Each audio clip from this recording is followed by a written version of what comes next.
Shout out to Sika, man. Sorry about that, ladies and gentlemen. No production tonight, so therefore we're having to do things on our own. Apologies. So yeah, we're gonna have to all but start over, I guess, because geez. Hey, here's a Fucking PX. okay. Obviously, there's still some bad blood between the king of MPX and the new owners. You think so? Yeah, just a little bit. The king has spoken. Yeah.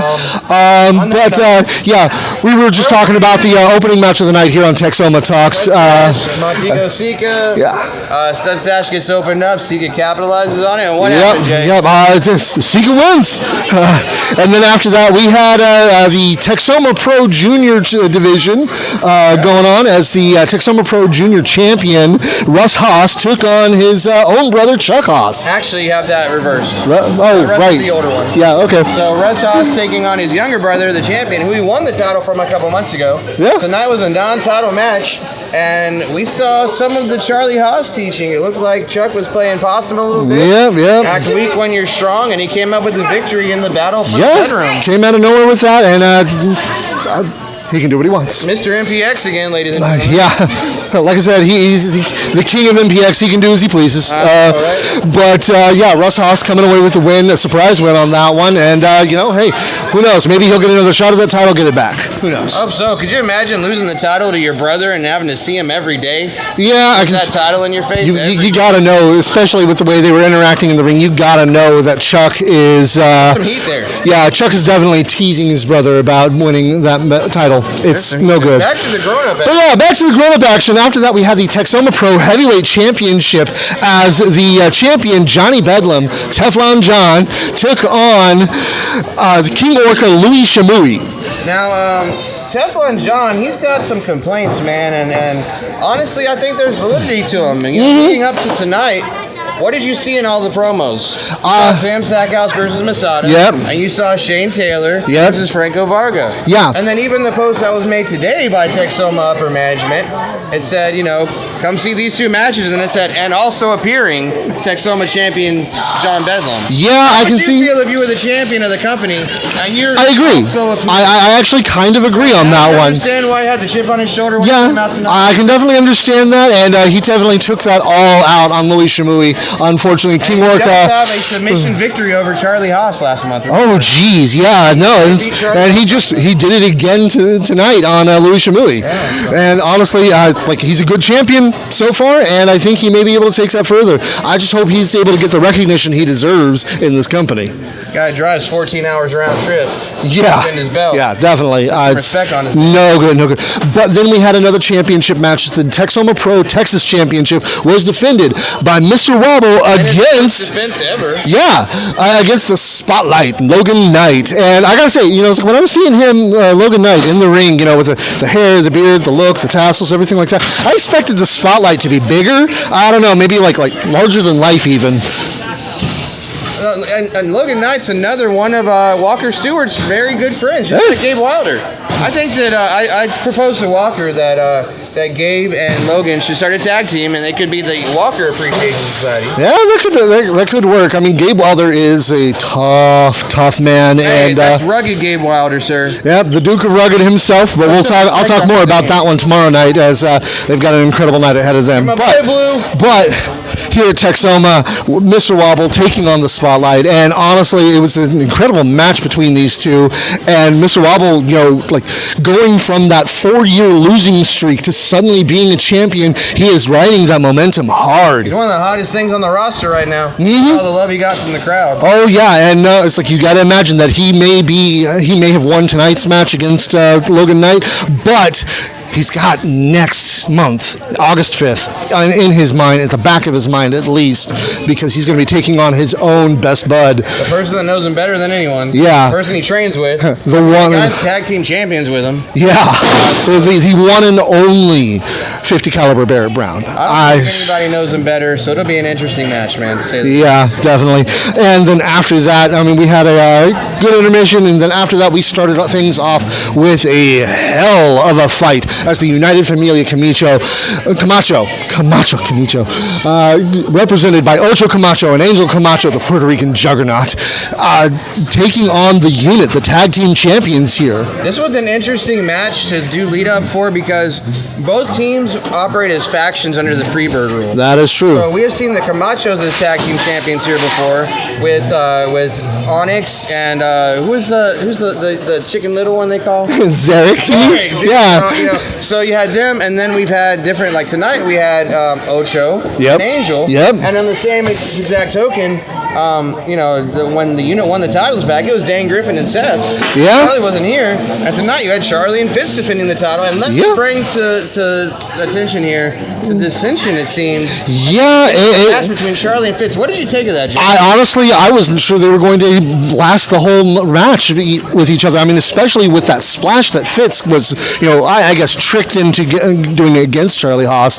And honestly, the fans weren't too happy with Charlie either, on one calling him out. That's an ongoing narrative here. Oh, yeah. But Charlie being Charlie. I really didn't know how this was going to end. I mean, you had the argument about the belts at the beginning of the match. You had that hit afterward. I think just barely, Fitz was able to pull out that chokeslam on Angel Camacho, of all people. That just tells you the power of Fitz. Yeah, we got a little bit of help. Charlie broke up the Camacho bomb. Yeah, that's true. But he keeping Ocho Camacho out of the ring, allowing Fitz to get the win on this one. I don't know.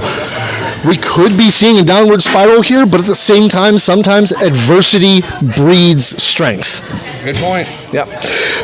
But moving on from there, we also had, honestly, I think this was supposed to be a championship match in and of itself, as Shane Taylor now having 4 belts. I mean, I swear, some people collect baseball cards, he collects belts. And tomorrow is going to be 5, man. I got nothing but love for Brian Keith. BK, you're my dude, but I'm also a realist. This man's coming in there with 4 belts. He's about to leave with 5. Honestly, Taylor, who can stop Shane Taylor, Jay? Yeah, I don't know. Franco Varga looked like he might have had something close to Shane Taylor's number tonight, but before the match even got started, the King of MPX making an appearance out of nowhere, much like he did here, coming in and beating down Franco Varga, leading to a tag match with that was a totally unfair tag match in my opinion, because Shane Taylor and JD Griffey, they have known each other for years. That is true. They have had that is true. Match upon match together. They had chemistry. They knew what the other one was going to be doing. I mean, if you're going against Franco Varga and Tim Storm, who just wrestled each other a couple weeks ago. Yeah.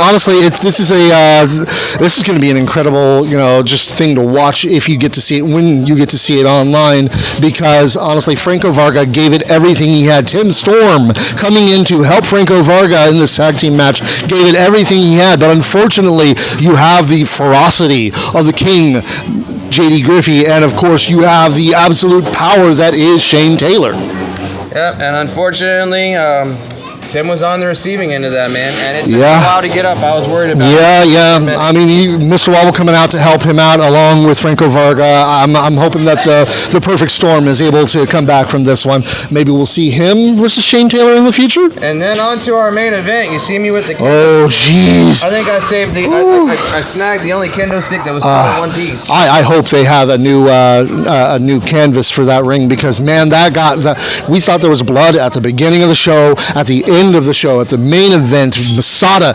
taking on Sam Stackhouse, the gatekeeper versus the King of Thick Style. And we saw everything, man. We saw trash can lids, we saw a cookie sheet, we saw the skewers, man. It was violent. It was brutal. Both a bloody mess by the end of it. Went through about 18 doors. Home Depot, appreciate the doors. Yeah. But seriously, it was a match unlike you'll ever see. It was ultra violent. That's it to it. It was incredible. It was awesome. And honestly, Masada coming away with the win was not predictable, but it was, not unexpected either, because he is a strong competitor, especially when he's in his element, the ultra-violent death match. Yes, sir. What a crazy event from top to bottom. And, man, coming up on August the 5th, we don't know what all is going to happen yet, but one thing we do know, Mr. Wobble and Barrett Brown for the Texas show. Oh, yeah, definitely. That's going to be a barn burner. I'm sure that Robert Langdon has a ton of other stuff in store for us. We can only, and the best way to see it, guys, subscribe to the Texoma Pro YouTube channel. Definitely. Texoma Pro Wrestling. We put the clips there. We put the Red River clips there. Make sure you follow Certified Mark Productions. And man, what a night, Jay. Oh yeah, and I promise, the production is usually better than this, especially if you happen to watch us tomorrow night on MPX Mainline after MPX is The Purge, which is going to be an incredible night in and of itself. I mean, because I'm going to get to see Masada destroy somebody else, my own friend Tommy Dean. But gotta watch that. Gotta watch this Texoma Crow. Yeah, he loves Tommy Dean so much. But either way, thank you for watching, wrestling fans. This was a hell of a night, and honestly, it can only really get better from here, I guess. That's it, man. Appreciate y'all. Thanks for tuning in. Thank you. On behalf of everyone here at Red River, Jay Williams, Robert Lane, and I'm DJ Tony Snow. And I am your hashtag certified Mark, Jay Williams. Happy wrestling. Mark out. Let's go. I guess somebody needs to. Oh, jeez.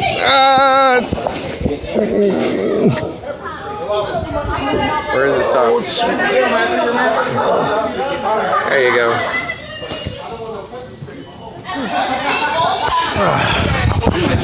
Out this way.